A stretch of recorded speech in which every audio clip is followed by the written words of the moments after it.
All right. 4:57. No, it's 4:59. I mean 4:59. Yep. We got 12 seconds. 12 seconds. All right. 12 seconds to showtime. Here we go. Let me see. Let me see what time it is. Let me check on that. See if I can. Oh boy. Well, we got to have our fun, right? That's a lot of watch. I'm not going to lie. Well, I just thought it'd be interesting to see what the three of them looked like next to each other. This is the Series 4, the Series 2, and the Series 0. And the biggest difference I noticed just with the watches off is the watch band is kind of a grayish white now, not a pure white. Yeah, I noticed that. And it's kind of uncomfortable to wear 3 watches, though. But darn it, this display is amazing. All right, let's see, enough watches. So let's see, where am I going to have to do roll call? It's far to look over there. Got to bring up roll call. Do you have webcam settings on? Looks a little yellow on your side. I do, and I have. Maybe I'm just blue. Am I blue? Remember we did a change to my settings for Kyle's room. Yeah, and this is it. Yeah, you've got blue lights in the background. I don't know why you're blue. Well, that's what you normally have. No, don't. Yes, it They're is. pink. No, normally. Oh, the lights behind me are pink. Those are the lights you pulled off the old studio that are normally blue. No, I can they're change not. if you don't like blue, I can go pink. I want them yellow. Make your face look yellow. Okay, it is time for roll call. We have Steve and Bart is shown in there, but I don't. Well, you know what? He's on holiday. You never know. He might actually be in there. I have not checked or heard from him. Let's see. We've got Kevin coming in as wingman there. We got Will and Chris and Dave Bender and Jedi KV. Always fakes that they're here. Mr. Ed Tobias is in here again. And John and Rick C, Rick Cartwright, and Sandy and Shy and TJ and Frank bringing up the W's. Sorry I couldn't help you yesterday with Slack there, Frank. I hate Slack. Never, ever, ever ask me for help with Slack because you're just going to hear me tell you all the reasons I hate Slack. Not a Slack believer. I detest Slack. I think Slack is an abomination. I don't know why everybody loves it. I hate it. All right, I got pink. Oh, there. You look much better. You do look pink.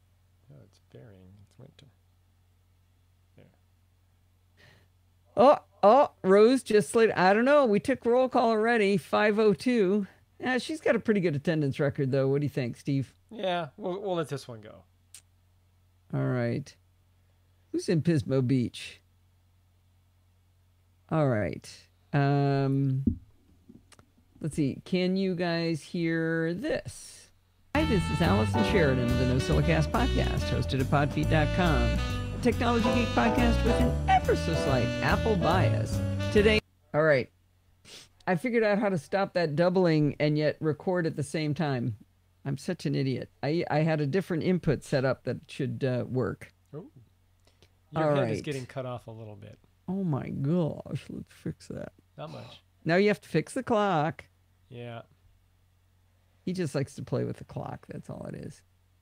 All right. Oh no, I didn't write up. I forgot to write up Chit Chat Across the Pond. I can do it. I will steal. Wait, you're not going to wing it, are you?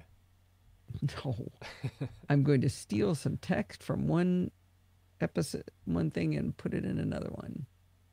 All right. I think we are good to go. Is everyone ready? Everyone seated? Everyone have a cold beverage? Wait, TJ's asking who is Shy? Oh, Shy. TJ, Shy is the man. Shy is really awesome. He's been on a bunch of episodes. Actually, Shy hasn't been on the show in a really long time, and he should be. We should... John says I'm slacking off. Get it? Slacking off. So you guys tell him who Shy is. Shy's amazing. All right. I'm going to go ahead and start. So I'm going to mute.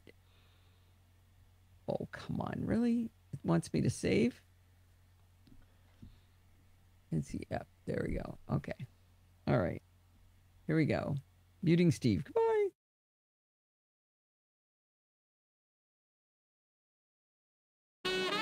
Hi, this is Allison Sheridan of the NosillaCast podcast, hosted at podfeet.com, a technology geek podcast with an ever so slight Apple bias. Today is Sunday, September 23rd, 2018, and this is show number 698. Well, this week's programming by stealth was Bart Bouchatz with another episode. Nope, I screwed it up. I am sort of winging it. Try that again. Hi, this is Allison Sheridan of the NosillaCast podcast, hosted at podfeet.com, a technology geek podcast with an ever so slight Apple bias. Today is Sunday, September 23rd, 2018, and this is show number 698.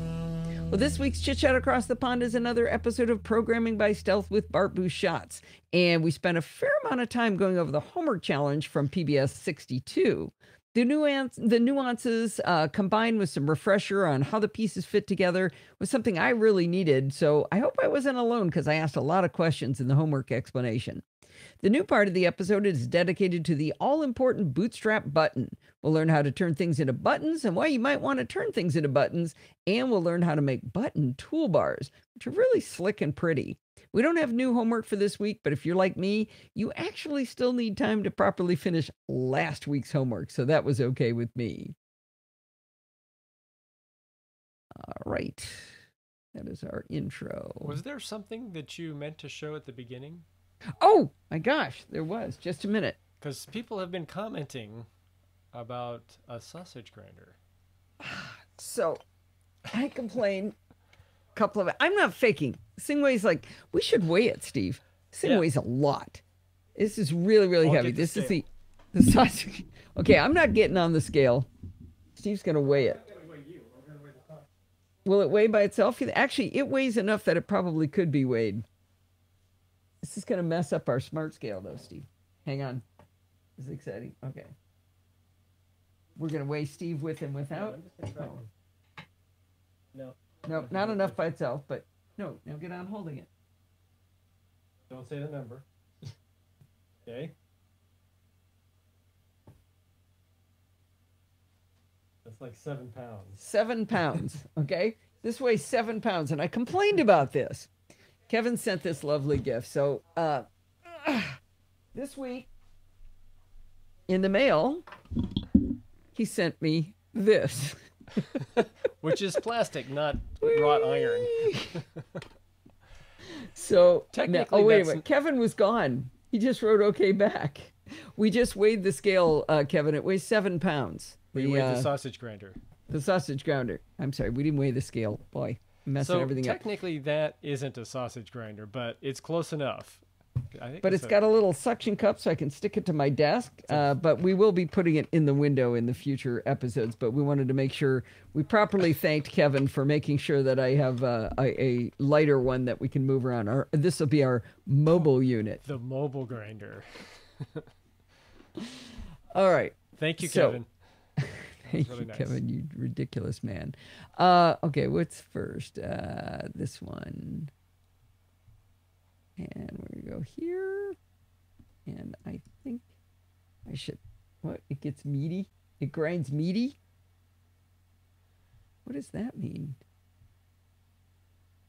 I don't even know what that means, Kevin. Oh, I should probably put in a chapter marker. JFB, could that be JF Brissett? Who is joining us? JF, yeah. JF Brissett is in the house. Exciting. Hello, JF. All right. Wheel says he's not showing up. Oh. I see you. I see you, Frank. You're showing up here with a green dot. Oh, I see what's wrong here. View chapters. There we go. Come on. Hello, JF. Why is that not making a chapter marker? Command, Shift, Enter. Okay, that time it did it. Ooh, that was a neat little sound effect, whatever that was. Did something change? Oh, that was mine. Sorry. Right as you said enters, I had a notice. Okay, that's pretty funny, Steve. Oh, John's challenge. The plastic one won't even last one show. Too much sausage being ground for for that thing in one show. This one shouldn't be too bad. Yeah. It's let's see. Oh, Jeff just said he's taking a break from reading Allison's top 10 reasons why she likes her Apple Watch. Oh, that was top 10 week, reasons why you should get one. Yeah. All right, now we're going to talk about the Apple Watch. All right, here we go. Muting. Okay, here we go. Apple has accomplished something really extraordinary in the physical design of the Series 4 Apple Watch. They have managed to give us a far bigger display area in a watch that is barely larger than it was in the previous generations. I wanted to figure out a way to convey this to you without just splatting out a bunch of dimensions to you. But I had to start by compiling all of the data, as I do when I dig deep into a topic.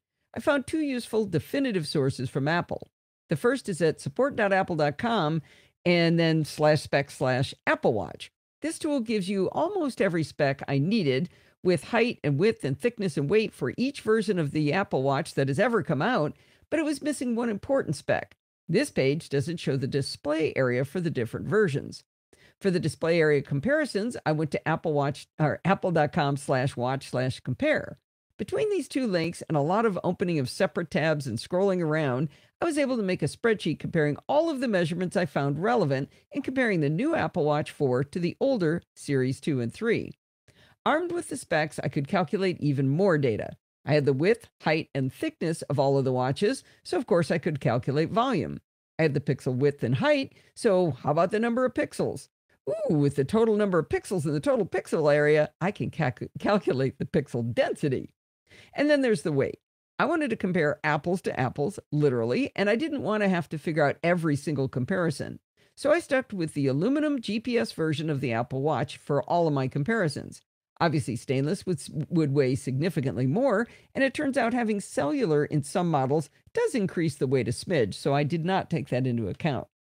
One thing to keep in mind is that the Series 2 is the exact same size and weight and display area of the Series 3.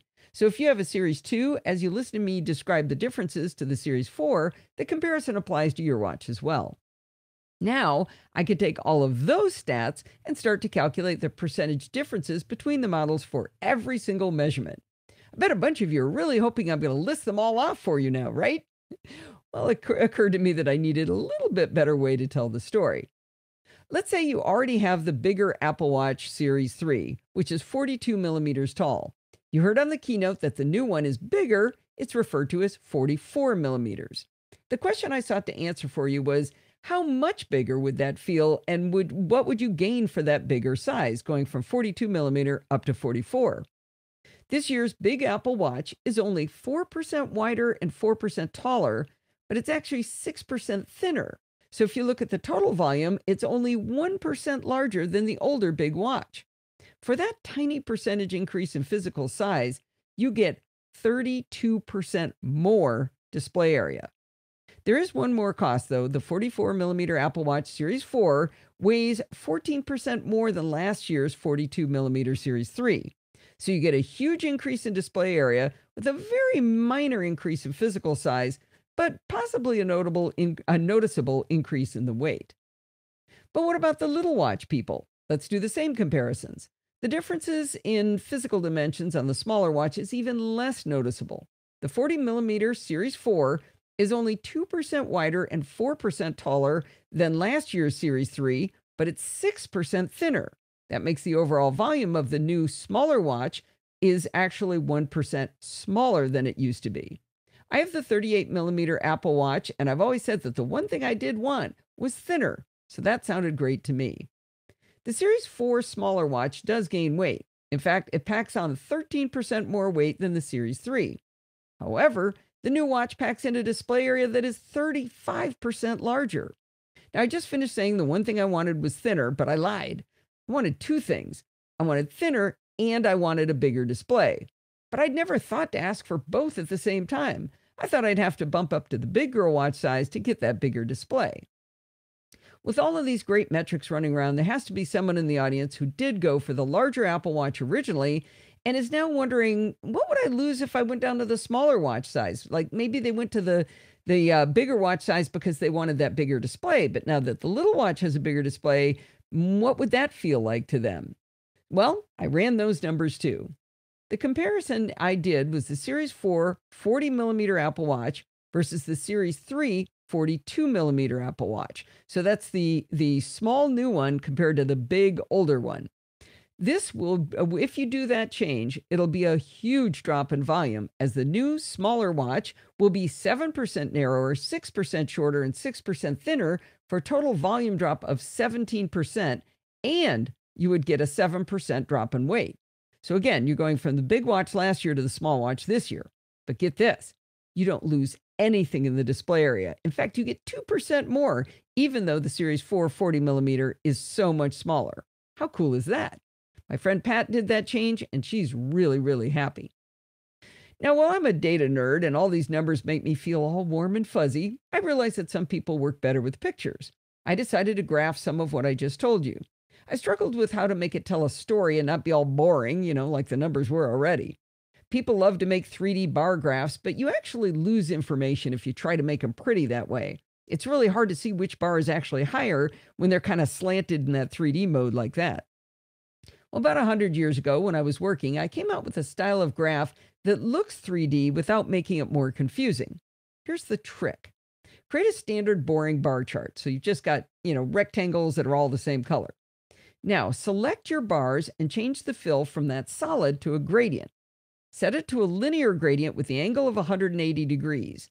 Then, with the little gradient stop sliders, set the right and left of each bar to the same darker color, so like a dark blue on either side, and then change the middle one to a very light hue of the same color. It makes the columns look like they're cylinders. It's beautiful. You're welcome. So anyway, back to the Apple Watch chart. I figured the most interesting one might be the total display area. I made my pretty cylinders and then painstakingly, and I'm not kidding, painstakingly, drew in some lines to say the percentage differences between the heights of the bars. It was looking pretty good. I showed it to a few people, and one of them was Pat Dengler, and she said, it needs some pretty pictures. Well, on Apple's comparison page, they have a graphic of the different looks of each of the 4 watches. It's cool because you can see that the Series 3 has a square rectangular area for the face with a significant bezel, but the newer ones have a larger rounded rectangle that more effectively fills the face of the watch. Anyway, Pat suggested I use these pictures to, snazz up my graph. I cut each picture out, opened the crops and preview, used the magic wand to erase the empty white space, then copied each image back into Excel, plopping each one on top of its respective bar. Looks pretty cool, and I think it's a pretty compelling way to tell the story. I then told her there's another really fun way to add pictures to a graph, but it won't help you understand anything at all. It's just funny. In Excel and, probably in Google Sheets, you can click once to select all of the bars in your chart, but then click again to select just one of the bars. In the Format Data Point menu, you can change the fill from fill or gradient to picture or texture fill. You can select a picture on your desktop, or it'll take whatever you've got in your clipboard. In our example, I had the 44mm Series 4 watch graphic on my clipboard. When I selected it, it made the graphic be the bar, but it stretched the whole height of the bar. And we don't want that. Back in the Format Data Point menu, change the default from stretch to stack. Now you have a bunch of adorable little tiny watch faces stacked up to the height of the bar.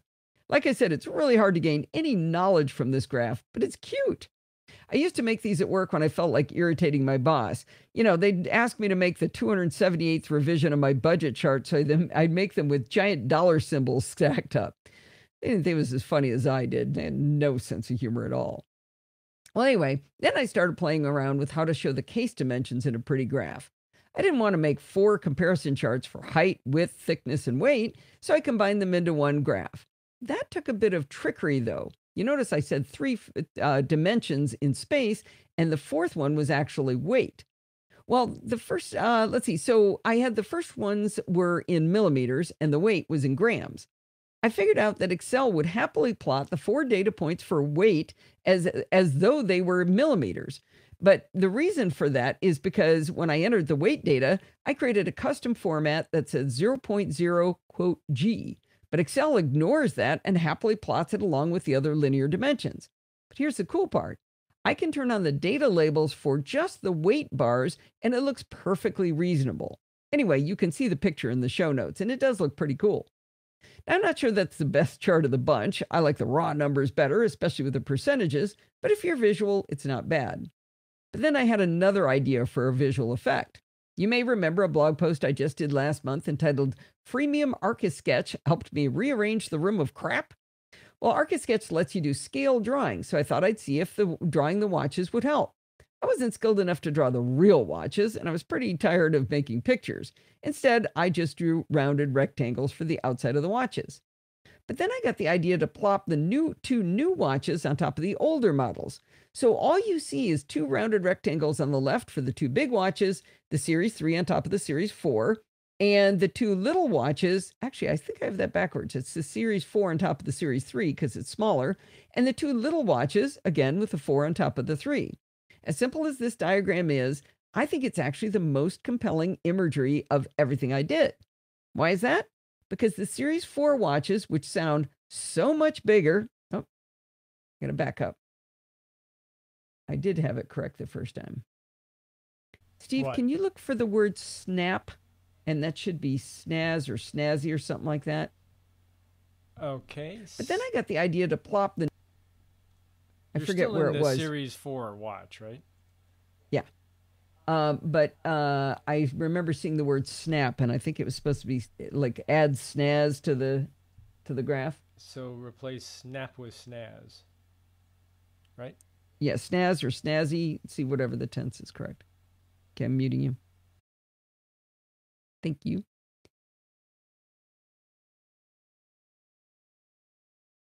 But then I got the idea to plop the two new watches on top of the older models. So all you see is two... Okay, that's what's backward. Steve, I'm bringing you back on audio. The sentence that starts with... Actually, look for the word plop. Would probably be the easiest way. Am I still doing snap and snaz? Well, I thought you were done by now. No, I'm still. There's I one have letter. To get into the edit. I have to find the post. Do you want me to do it? No, I'm doing it now. Okay. Snaz. Okay, what's the next one? Look for the word plop. Plop. Like plop, plop, fizz, fizz. Yeah. So, but then I got the idea to I plop. may have dated ourselves there. Okay, we're trying to work here, dear. Okay. Stop screwing around. Into it, plopping each one? No, I must have said plop more than once. But then I got the idea to plop the two new watches. I think it's the two old watches on top of the two newer ones, isn't it? Yeah, because they're smaller. Yeah. Two newer models, yeah. Yeah, so I knew something was backwards, but I got it wrong what was backwards. All right. Okay, I'm muting you now. I'm going to try to just say whatever you wrote without seeing it. Then I got the idea to plop the two older watches on top of the two newer watches. So all you see is two rounded rectangles on the left for the two big watches and two of the little watches on the right. The funny thing is, as simple as this is, just some rounded rectangles, I think this diagram might be the most compelling imagery of everything I did. You ask why that is? Because the Series 4 watches, which sound so much bigger, barely stick out from underneath last year's counterpart. In other words, you'll never be able to tell the difference in size on your wrist if you go from big to big or from small to small. Did you paste any of those images in? No, you haven't been giving them those cute images. I'm going to paste it in. Copy image. What cute images? Oh, of the watches? Oh my gosh. So there's the rectangles. So you have the actual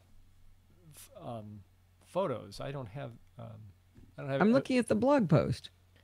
What are you doing? You're just doing a screen capture? No, I'm just right-clicking, saying copy and paste. Oh. That's the prettiest one. That one I think is pretty good. That kind of shows you. So you might want to point out, it's maybe everyone here would know this, but it wasn't clear to me initially that they went from square to rounded corners to help fill up that available physical face. Yeah, I mentioned it obliquely. No, I mean just to the chat room. Yeah, you just said it, right? So if you look at that last picture that I just sent, you can see that the the display now goes way out to the edges and it's rounded. Here's my silly picture that doesn't help give you any information at all. Jeff Gamet picked this one up and posted on TMO that it was the best watch size comparison that TMO had been able to find. Woo woo! How's that?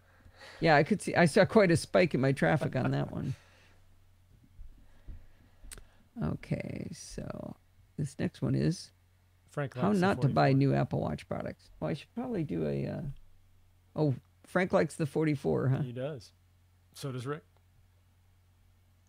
You know, Steve, what's his Susie? David Roth has been talking to me on the backside. He thinks I should take my iPhone XS and trade it in for a Max. What? Why? Interesting. Is he... do you want a larger display? He says it's really cool. I'm going over to the Apple store tomorrow. We'll see what happens. Oh, boy. Yeah, because buying 2 Apple Watches and 2 X's, 10s, S's, that wasn't expensive enough, right? You know, it looks really funny when I was reviewing your blog post and you had multiple 10S's. So it's 10SS's. Yeah. Somebody tweeted me and said it was supposed to be X apostrophe or XS apostrophe S, and I said not unless it was possessive. Possessive, yeah. The only reason you might do that is to make sure people know it was an added S and not like a mistake. For clarity, be grammatically incorrect. Correct, right?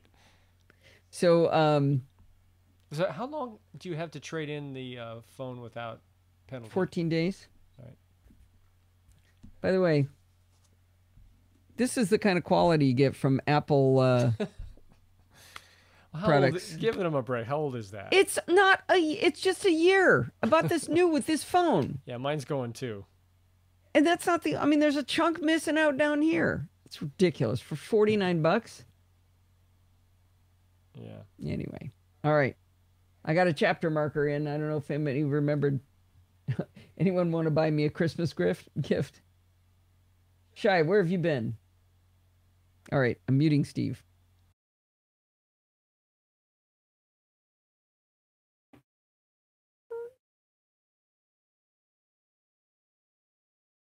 Every year when the new Shiny comes out, I manage to find a worse way to buy my Apple products. Who can forget the year when the iPhone 4 came out and I stood in line for, how long was it to get it? I think it was like 7 or 9 hours. I can't remember exactly. I try to forget about it. Then the next time I thought I'd be smarter and I'd wait at home. And while everyone else got their toys first thing in the morning, including my friend Ron, who lives exactly 1.5 miles away from my house, mine didn't come till 9 at night. Then there was the year I waited at home all day for the new iPad. I'd ordered one for me and for my friend Diane, only to get a notification at around 4 p.m. saying, no, we're actually not going to deliver it that day at all. I think that was my favorite because I called around and I found them in stock locally, drove out and bought them. And as I came home, I found a FedEx truck peeling away from my driveway, having left $1,300 worth of iPads unsigned for on my doorstep as I returned home. Now, last year wasn't as dramatic, but it was still tragic. I was able to order my iPhone at midnight, but Steve's order got messed up and his was going to be delayed by a few weeks on delivery. Because I'm the best wife ever, I got up at 3 a.m. and I met my friend Pat at the Beverly Hills Apple store to stand in line for him and successfully got him a new phone on day one. Well, this year I managed to find the worst of both worlds, delivery and standing in line. Steve and I hung out with the other NosillaCastaways in the live chat room at podfade.com/chat at midnight Pacific time last Thursday night, Friday morning, whatever you want to call it, while we all waited for the store to open. It was a really fun way and a, misery loves company kind of way to buy the devices. Steve and I were both successful this time at ordering our iPhone XS and an Apple Watch Series 4 in the first few minutes of store opening with delivery dates of Friday the 21st. For once, this was going to be easy. Well, we were excited waiting for Friday when our new toys would arrive. And then on Wednesday, 2 days before delivery date, I was talking to our daughter Lindsay on the phone and she said, "You did remember to order my Apple Watch, right?" Well, you see, back in early July, Lindsay asked if, for her birthday in early August, she could get a new Apple Watch to replace her Series 0 that was in seriously bad shape. I advised her to wait for the Series 4 to come out, and she thought that was a swell idea. So she's already waited a month and a half for her birthday present, and I totally forgot to order it for her. I felt horrible. Now, Lindsay is the sweetest person I've ever met in real life, and I do not say that lightly. She is the sweetest person I know, and she started to comfort me as I began to wail about what a bad mom I am. I suggested I should probably just let her have mine, and I wait the extra month. And she said, no, I couldn't let you do that. Not sure she meant it. Then she mentioned that she'd never told me which watch she wanted. I showed her the options and the different colors and everything. And I mentioned, there is a new gold watch, and she immediately said she wanted that color. She said she'd rather get the color she wanted a month later than get the wrong color on day one. Yay! I'd ordered the silver aluminum, so I didn't have to give her mine, and she'd have to wait a month for hers. See, I'm still a bad mom. But then my friend Ed Tobias said he was going to go stand in line to try to get an Apple Watch. You'll remember Ed as the guy who built a web server on a Raspberry Pi and then wrote his own website in Bootstrap. Anyway, Ed asked me for advice on how early to get in line. Well, I stood in line last year to get Steve's iPhone with Pat. When we did that, we went to Beverly Hills at 3 a.m. That was way overkill. We were completely alone until, around 6, and most people didn't start strolling into line until around 8, and then the store opened at 10. Well, since Ed was going anyway, I figured I might as well try to stand in line and get an Apple Watch for Lindsay on day one. I wasn't really hopeful because I figured the Apple Watch was going to be a real hot seller, like maybe you could get a phone, but I wasn't sure you'd be able to get a watch. We strolled into Beverly Hills at 8 a.m., and get this, we were able to walk right in and buy the watches right then, 2 hours before the store was even scheduled to open, and there was no line. That was amazing. Now, the odd thing was they didn't have many iPhone XS's, but they had a fair number of the Apple Watch. By the way, I am not going to be snarky about the whole XS versus XS thing, because if you read it out loud, it's really hard to say XS. So just expect from now forward, I will say XS, I will say XS, I will mix and match them within the same sentences. So I don't want to hear anything from you guys. I'm not even going to try, because this one is too hard. Well, the good news is that I was able to get Lindsay her watch, and I wasn't the worst mom ever. But the comedy is that I then had to go home and wait all day till around 4 p.m. for my toys to come. So I managed to wait in line and wait at home for the worst of both worlds. Well, it's too early now to give you any kind of detailed thoughts on the new devices, but I've got a couple of first impressions that I think might be helpful. As always, it's important to understand the perspective somebody's coming from when they describe them to you. Let's start with iPhone. Before the iPhone XS and XS Max were announced, we told Lindsay and her husband Nolan that we would give them our iPhone Xs when the new models came out. Lindsay has a 7 Plus, so it's a reasonably good upgrade for her, but maybe not essential. But poor Nolan has an iPhone 6 Plus, which is in really poor shape. I suspect a new battery is in order, but he never did the battery replacement. In any case, it's 4 years old, and the poor thing is really showing its age. However, when the new models were announced, my heart didn't exactly go pitter-pat with excitement. I know it's got a faster CPU, bionic for crying out loud. It's got a faster GPU and AI, blah, blah, blah, blah, blah. All right, they said some camera enhancements, but nothing magical like the invention of portrait mode and dual lenses with optical image stabilization. Even the ability to change the depth of field on the new phone kind of made me yawn because you can already do that with the iOS app Focus for any iPhone that supports portrait mode. But we did promise the kids that we were going to give them our phones, so you know what? We went ahead with the purchase of 2 iPhone XS's. Maybe I should say iPhones XS. That might work. Anyway, the new models come in 64 gigabyte, 256 gigabyte, and 512 gigabytes. Now, you might think that Allison, with 70,487 images in her photos library, would be able to justify the 512 gigabyte iPhone. But before order day, Steve and I both checked our iPhone X storage, and I wasn't even using 64 gigabytes. I was really close. I think it was like 62 gigabytes, but it really shows you how magical iCloud Photo Library is. Apple simply manages the size of my images so they all fit nicely. There was no way I was going to spring for a 512 gigabyte iPhone. Now, migration to the new phone was interesting. In the old days, I always did an iTunes backup. Then the iCloud backup got so good that the iTunes method just didn't seem that necessary and actually took longer than iCloud. The tricky part is to make sure the workout data is preserved. That's if you're a fan of exercise like we are. We've got data going back to 2015, and we really didn't want to lose all of these fun metrics. After our iCloud backups were restored to our new phones, we discovered that everything didn't come over properly for workouts. It was kind of weird. We looked at the calendar view in workouts where you see your little circle rings, your progress rings for stand, exercise, and calorie burn, and they went all the way back to when we first got our watches. But when Steve went into any given day, none of them had his actual workouts. So he couldn't see his runs, his lifting, his walk. None of them were in there. Everything was gone. Both of us were missing some of the achievement badges you can earn, such as the one for walking or wheeling a certain distance on Earth Day. Oddly, we weren't missing all of them, just some. We were chatting a bit with Pat Dengler on Telegram, and in that discussion, I was able to find an article on Mac Rumors that might explain those missing badges. Evidently, there's a bug in iOS 12 that's causing that problem. We're going to see how that all works out. Well, my phone after the iCloud backup was brought down to my new phone was in pretty good shape, but all of those 70,487 photos were going to have to be recompressed and brought back down to the phone. So we both decided, let's go back to the iTunes backup method. One caution, and I've mentioned this year over year, your workout data is considered health data. Apple considers this your private information. So in order to retain this data, when you back it up to iTunes, you must check the box for encrypted backups.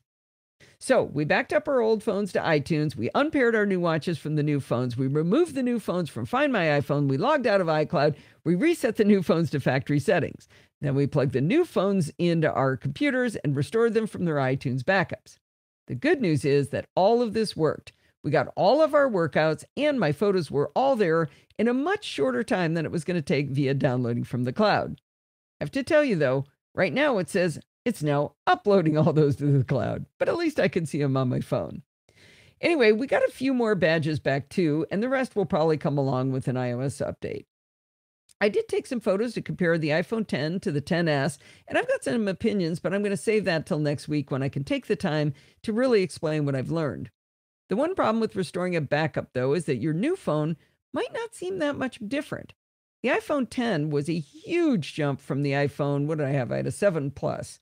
Yeah, it was a 7 Plus. So I went from the Plus size to the iPhone 10, and that was a huge jump. It was a completely different phone. It felt truly new when we got those. But so far, the iPhone 10s feels kind of like the same phone I had before. You know, it's got the same desktop background. It's got the same wallpaper. Yes, it still has Brett Terpstra's weirdo face as my background. I got to change that soon. Anyway, I'm hoping we'll start to notice new features over time, but David Roth is trying to convince me that I should trade this back in and get a Max because, it'd be different. Well, the Apple Watch Series 4 does feel much different than my Series 2. The main thing about it is the screen. I've already talked about the maths of how the screen has changed, and in real life, it feels positively spacious. I mean, I told Steve that I looked at the face and I feel like I'm looking at his watch. As the math would suggest, the overall size of the watch doesn't feel very different at all. Probably the biggest place I noticed the much larger screen is in typing in the passcode when I first put it on the watch. It would often take me an extra try to type it in with those tiny blocks on the 38mm watch, but on the 44mm series, they're huge. I think it's faster than my Series 2 watch, but it's not, blow my hair back faster. I'll have to play with it more apps on it over time to be sure. So far, the big things that I'm noticing are actually from watchOS 5. I love that Workouts warns you that you forgot to stop or start a workout, for example.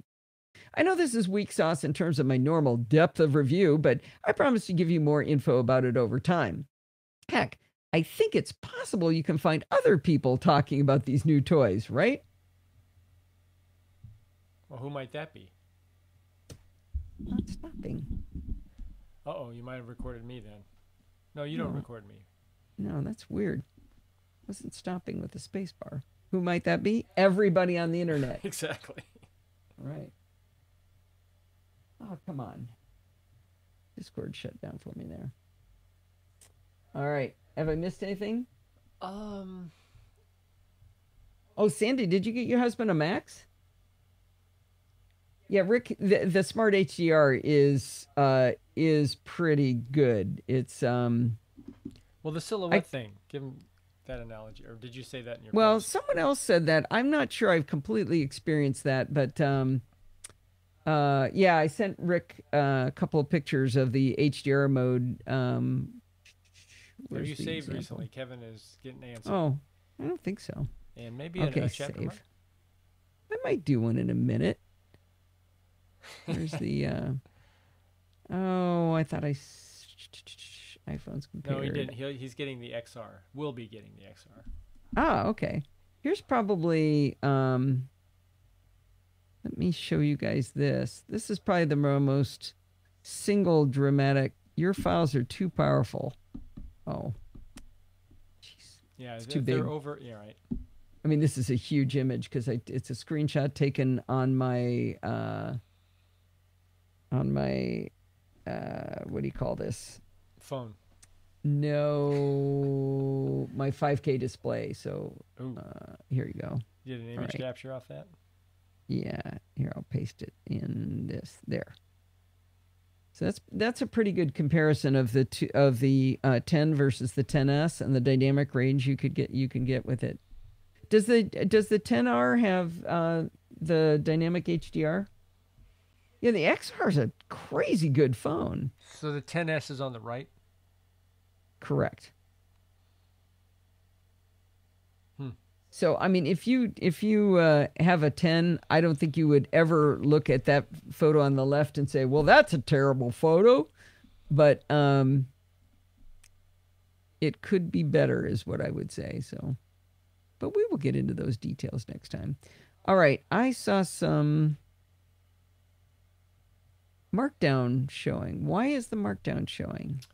I didn't see it. What view? Yeah, I know you, Captain Observance. No, I'm kidding. Last section, Apple Watch Series 4 first impressions. Series 4 feels much different. And why is that? Why is that Markdown showing? Because there's no space between the last. I'm fixing it. Yes. Yeah. I noticed that when I was playing along. All right. That's better. So. That's much better. Did it just fix it? Yeah. All right. Time for a little ad. Preview here. All right. Oh, those look like doo-doo. What? JF's giving me a hard time for my headset. I love these headphones. The best part about them, they collapse. Look at that. Those are Sony Walkman headphones. You can't buy them anymore.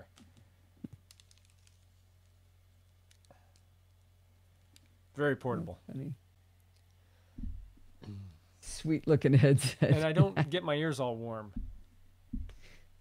All right. Actually, I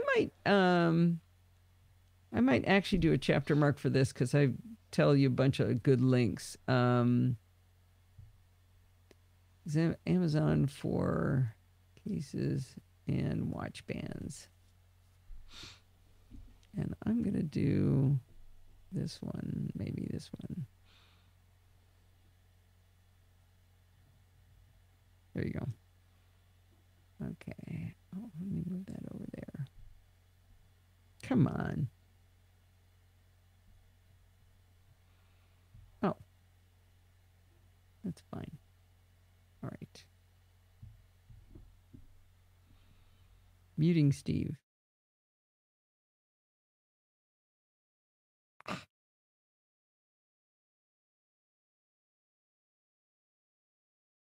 Yeah.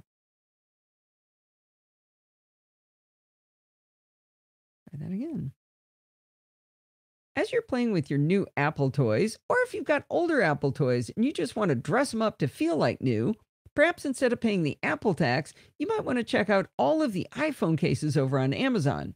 I just found a really interesting Spigen Slim armor case for iPhone 7 and 8. It's got a secret hidden compartment that slides open on the back to carry your ID and probably your credit card too. It has 2,329 reviews and 4.5 stars. Might want to go check that out myself. Well, maybe $50 for a watch band from Apple just seems like silliness. Amazon has a plethora of knockoff watch bands that look pretty good. The soft nylon loop is only $10 from Yonsea, for example, and it looks just like the one that was on the watch that I bought for Lindsay. Sure, it might not last a really long time, but guess what? Both Steve and my $40 silicone iPhone 10 cases fell apart less than a year old. I've got chunks falling off of mine. Well, I put a bunch of links to the Amazon things I've talked about in the show notes, and look for in there for fun ways to dress up your new or old devices and save a lot of money. If you use those Amazon affiliate links to start your search for the perfect band or case, a small percentage may go to help support the show. Okay, security bits. I am so excited. I went to, Steve's allowed to come back. I went to a seminar on Hindenburg and I learned a bunch of cool stuff. That was that 2 hours and 15 minute seminar. Oh, it wasn't 2 hours and 15 minutes, was it? Maybe 1 hour 15. It was. I thought it was at least 2 hours though. Oh yeah, you were just hungry at the time. That's all. Whoop. Got a little hangry. Yeah, he did. You know how the boy gets. Let's see, security bits. Paste that. Right click, security bits. Copy link. There we go. Save. Security bits music. Oh, the reason I was bringing this up was I was so excited. I put all of my jingles into what do you call? Into oh, that's right. Keep It so that I could have easy access to them so I could drag them in. And I find out that Hindenburg has a favorite section that you have to turn it on to be able to see it. And I was able to put all my jingles in there. So it's an entire application I don't have to have on my computer while I'm working. Excellent. Hey, let's talk a little bit since who brought this up? Yeah, so John brought up the dual SIM feature. Talk a little bit about that to the chat room. Do you think I know how it works? No. The fact that you can't make use of the eSIM yet by at least AT&T. I don't know that that's true. Oh, I don't know that that's true, Steve. I talked to Pat today. That's right. So the carriers, at least AT&T, do not yet support the eSIM. So you can't. I don't think she's right. Or have you run across someone who's using the eSIM? Well, no, but it's a standard that a lot of other people have been using. Yeah, but has AT&T converted? Come on, AT&T is one of the biggest companies, right? No. So I don't know. Well, she knows a lot, and I'm usually wrong when I argue with her, but I'm still going to argue with her. So what is the process to transfer our main phone numbers to the eSIM? So you call AT&T is what they said. It doesn't happen automatically. Well, we didn't buy our phones from AT&T. How would AT&T even know we wanted to do it? They don't. I'm just saying that she was under the impression even if you called, they wouldn't be able to do it yet because they're not ready for it. That's possible. Okay, so chat room. Has anyone been able to use the eSIM in their new iPhone XS? Has anyone tried? Has anyone tried and been successful? And if so, what carrier? They reserve the ability to wipe a phone. iPad is different. Those have supported eSIM for quite a while, haven't they? Well, so they support eSIM. Yeah. Are you saying they're just being snotty? That's what a shock. Yeah, right. Exactly. Who saw that coming? I'm sure they have the technology, but have they used it on their phones yet? Yeah, good point, Rick. Give me one and I'll try it, Frank says. Okay. All right. But you don't want this one. It's got a broken case. Did you want to see my grandson? He's really cute. It's blown out. It's too bright. I'm vamping because I'm waiting for my the thing to resolve. Look how cute he is. There you go. Looks a little muddy or dirty. He's a coal miner. Oh, you blanked out. I installed Better Discord. Ooh, what's that? That was better. It is. Oh, I want that. Give us a link. Like it fills up your entire display. Well, but thank you, Sandy. Wow. Play your case like a harp. Okay, what on earth did I do here? I'm going to need to increase the size. You might want to show my screen for a little while because I'm going to be editing. Okay, which one's which? Let me get your screen up here. Actually, why don't we go full screen? Well, it's that time of the week again. It's time for security bits with Bart Bouchot. How are you today? Okay. So he did stop and start. Well, it's that time of the week. Okay, there it is. All right. So this is Bart's track. Split, cut, move this one over. Slide that one over there. That doesn't look the same at all. The heck? Well, it's that time of the week again. It's time for security bits with Bart Bouchot. How are you today, Bart? Pretty close. Hi, I'm doing just fine. Since this is literally, what is it? How long? Isn't that interesting? So you're in sync and 18 minutes into my 2 weeks of holidays. You got quite a delay on Bart. Yeah. So what I have to do? Oh! What did I just do? I just had that perfectly. Come on. No, it's going the wrong direction. Redo split. Redo clear. Redo move. There we go. Okay, so but what I need to do is tools split stereo and tools split stereo. Yeah, it's real interesting. You see the Skype lag there.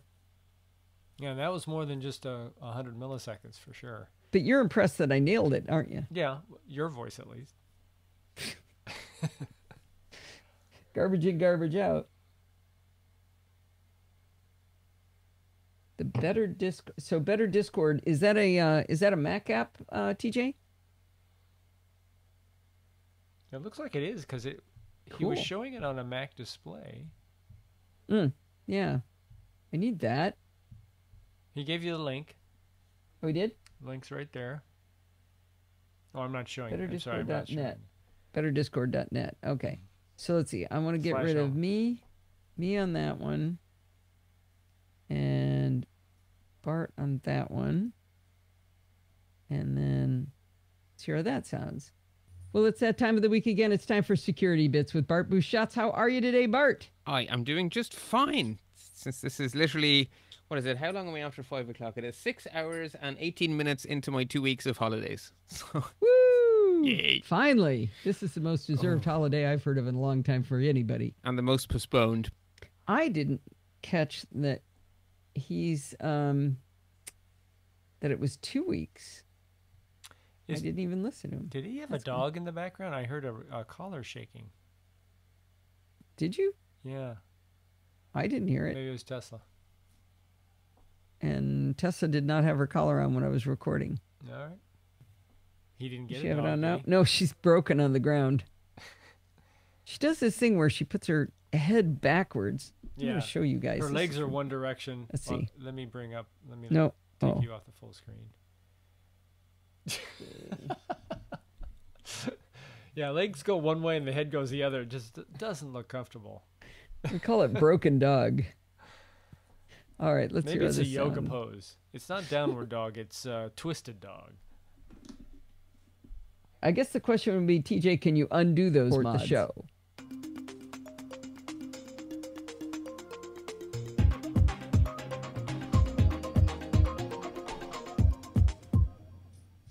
Well, it's that time of the week. Little late. Snappy little tune. It is. You did a good job. You're going to have to find a new didn't- source for didn't tunes. compose it.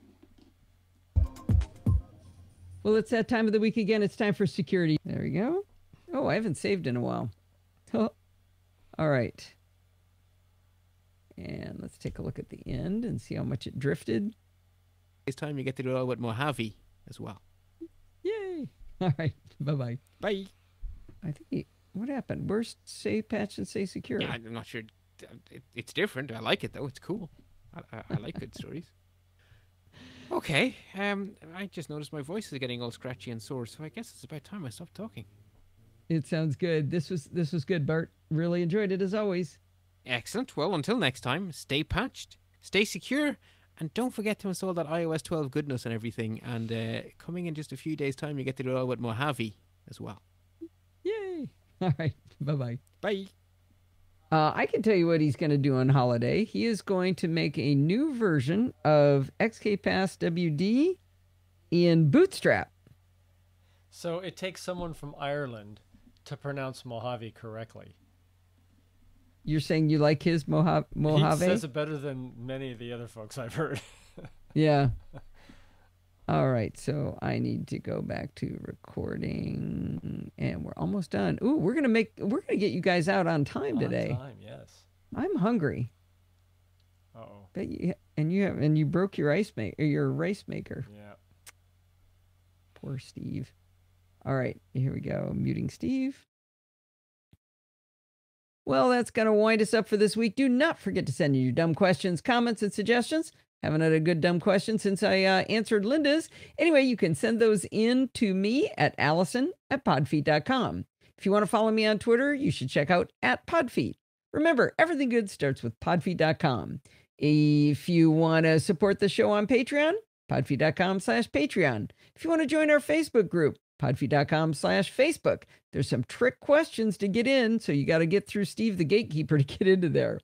But if you want to join our Google Plus community, there are no questions to jump over, no hoops to jump over, and you get there by going to podfeet.com/Google Plus. If you want to join the live chat room, it's podfeet.com/chat. And actually, you can go in there when it's not live. Not a lot of activity, but sometimes it happens. And if you want to use those Amazon affiliate links, go to podfeet.com/Amazon. And if you want to join in the fun of the live show, head on over to podfeet.com/live on Sunday nights at 5 p.m. Pacific time and join the friendly and enthusiastic NosillaCastaways. Thanks for listening and stay subscribed. What did Kevin do now? Oh, now we're all... So Frank threw out, yes, the correct pronunciation is Mojave. So that lit everyone up, including myself. Oh, great. So Kevin posted a video of how to correctly pronounce it. That is the best I've ever heard of it. Kevin's? Okay, yeah. We need to see your puppy. That was a cute picture you sent over, Kevin. Mojava. I forget what your puppy's name is. That's one cute little dog there. Winnie. Just Mo. As in Winnie the Pooh. Oh. All right, throw a shot of Winnie in here for us, will you, Kevin? If you don't, I will. All right, we want that to go down to about 13. Well, maybe more. Winnie is adorable. Adorbs. Adorbs. Okay, how's that sound? Enthusiastic NosillaCastaways. Thanks for listening and stay subscribed. Close enough. All right, 1 hour and 39 minutes. Is that long enough? I'd say so. All right, I'm going to hit export and we are put a fork in us. We are done. NosillaCast audio, there we go. Oh, there's Winnie. Winnie the Pooh. Winnie the Pooh. Uh-oh, making me sing. All right, it's 5:58. Should we call it, Steve? I think we should. All right. Behave themselves very well. That's true. That's true. All right, everybody. We'll see you later. Bye, Rose. Mwah. Oh, Rose's birthday was this week. Oh. Happy birthday, Rose. Happy Extra birthday. kisses.